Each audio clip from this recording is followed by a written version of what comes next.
Ladies and gentlemen, welcome to a GameReplays.org Heroes of Newerth cast. Tonight we have another game from the Nordic Clan League. This is the round of 16, and I do believe they started off with 32.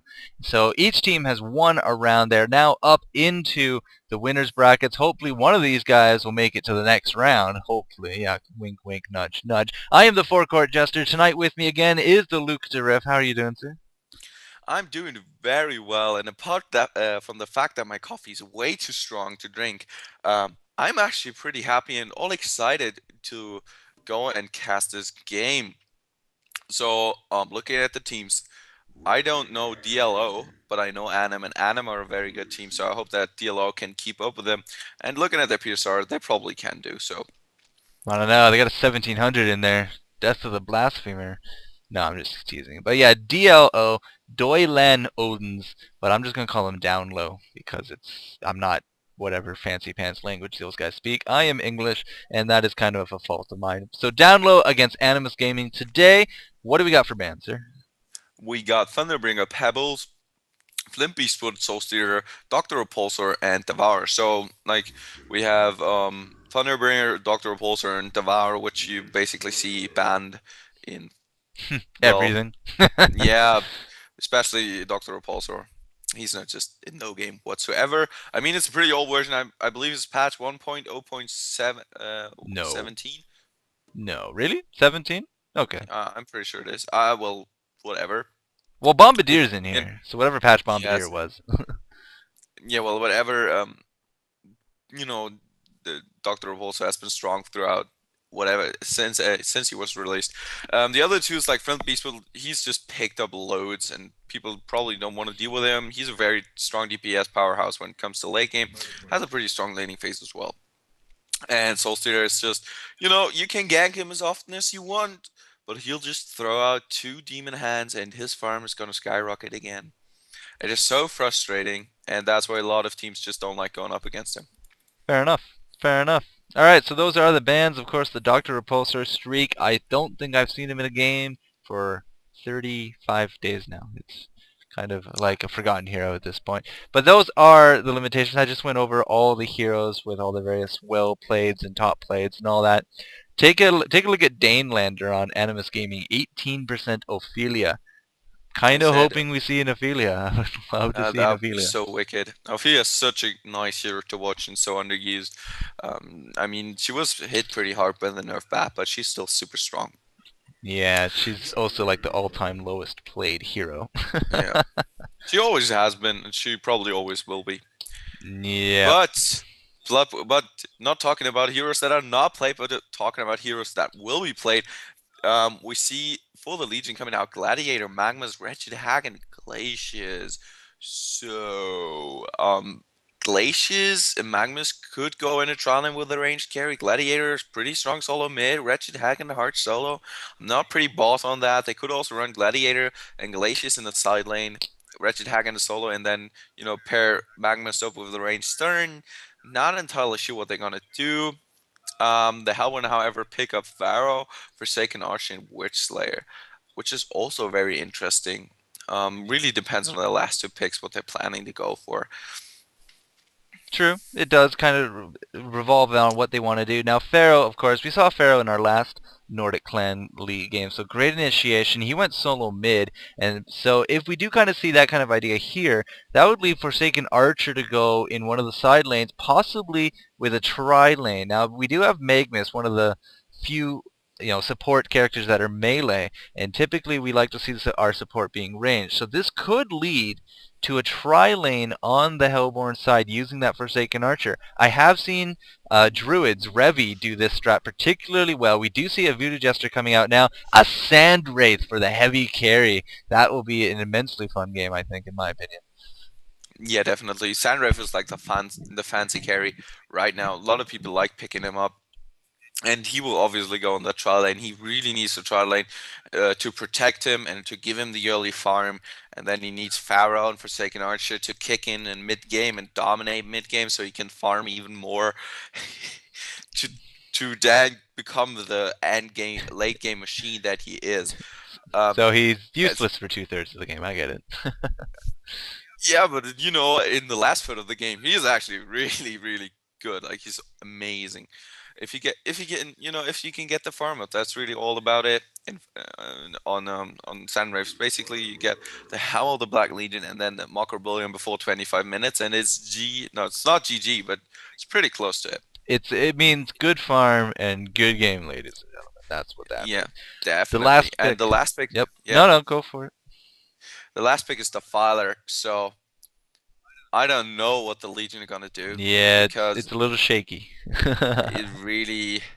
Really, they could run a tri-lane with Glaciers, the Father, and Magnus, but I'm mm, not bought on that one. Most likely it would be the Gladiator, considering Wretched Hag is the high mm, survivability, and Defiler's just such a great solo mid hero. but then you have two melees in the tri-lane, and that's really not what Then you it want. won't be a tri-lane. Yeah, you could do that, but who are you gonna pair up with Magnus?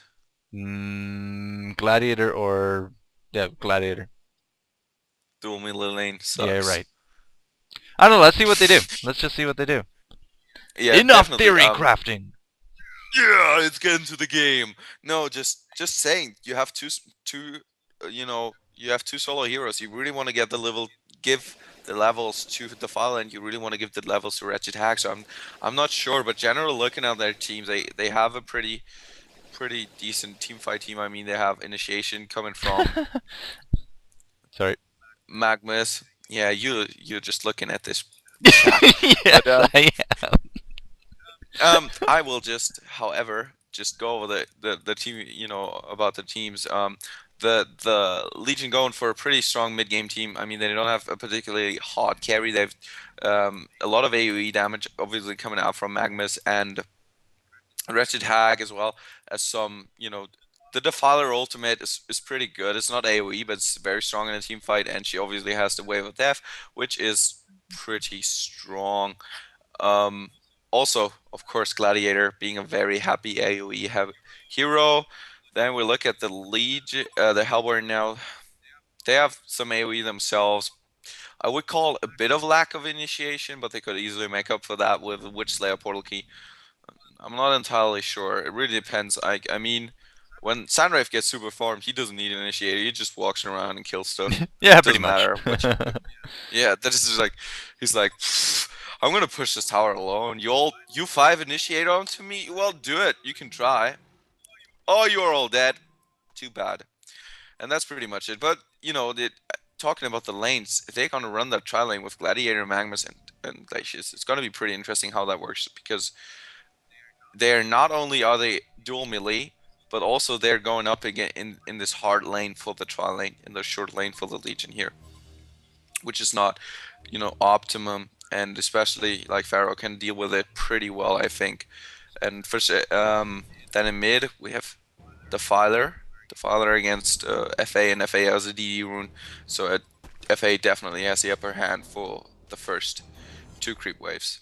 Down bottom we have Sorry, Defiler's hiding in the trees. He's a yeah, scared one right now. it is so broken. Like the zero minute mark rune can just really can have nearly game changing effects, and I know a lot of people that just hate the 0 minute mark rune because you can't control it. You can't just cover both rune spots. It's just impossible. You have to guess, and you don't want to rely on luck. However, Glaciers and Magmas are going to roam down to mid here, and because the map changes have not affected yet, they can really easily go in this Forsaken Answer if she doesn't retreat, which she's doing, so she's going to be fine. Alright, well thank you for that summary there, Luke. As you did notice, that Gladiator is now solo top, simply because they've realized the tri-lane is not there anymore, and right now it does look like the Hellborn tri-lane, well, I mean, they know something is up. They know that people have rotated. I don't know what Magnus is doing. He's just sitting around, I guess. But that will leave us with a one-on-one top. We do got two in the mid going up against this Forsaken Archer, so their response to this tri-lane is to put two in the middle there to try to keep down that Forsaken Archer, and then two bottom to counter this tri-lane. Now, theoretically, the point of this strategy is to give yourself at least one solo farm while trying to keep down the enemy's solo farm while, you know, going on 2v3. As long as you don't die, theoretically, you'll be getting the advantage due to experience. That's if you don't die. Really good teams will enforce those deaths. So it's not going to be that great an idea if you have really squishy heroes. It does look like, however, we are going to go with just the try versus the try down here in this bottom lane.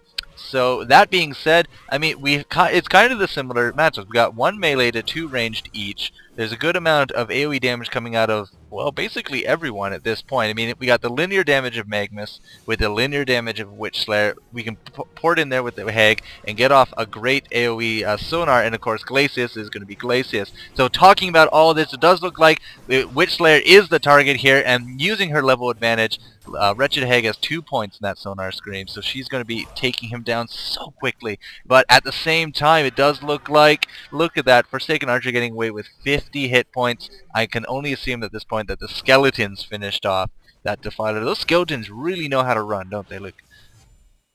Yeah, they have pretty quick feet. You know, FA just went in there. She didn't even have to die for the tower, so it's pretty easy kill. And Defiler is not really good at escaping. You know, she's pretty slow in the beginning of the game. Has actually the worst movement speed of all heroes with 285 together with Pebbles and another hero which I can't remember.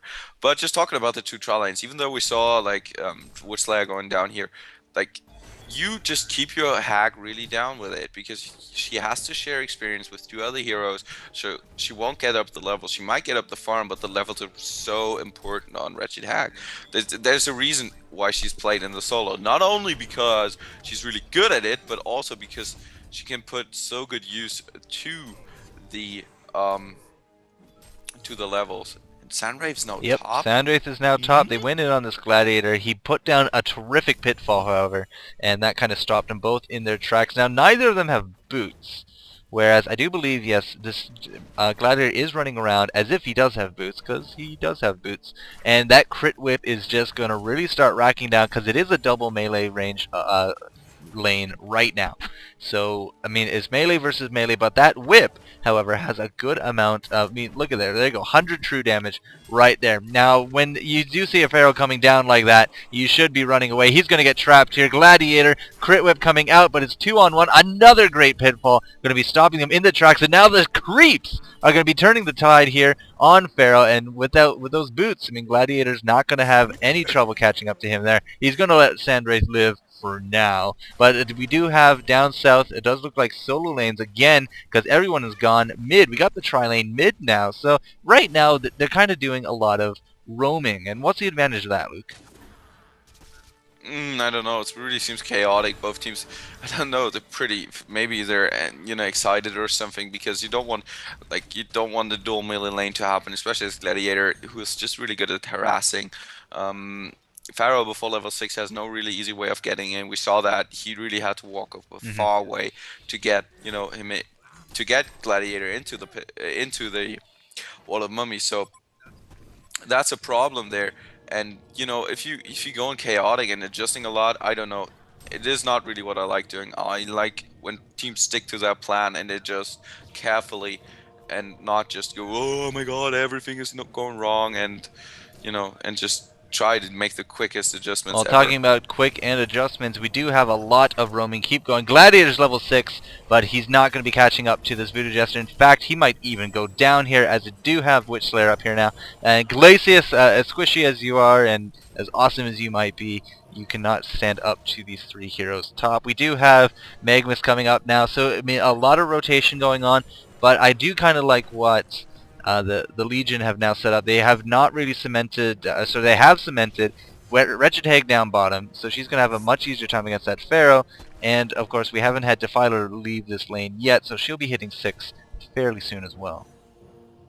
It's really just the supports that are wandering around, which, I mean, arguably is a really good thing, but of course it's going to keep down their individual experience as well.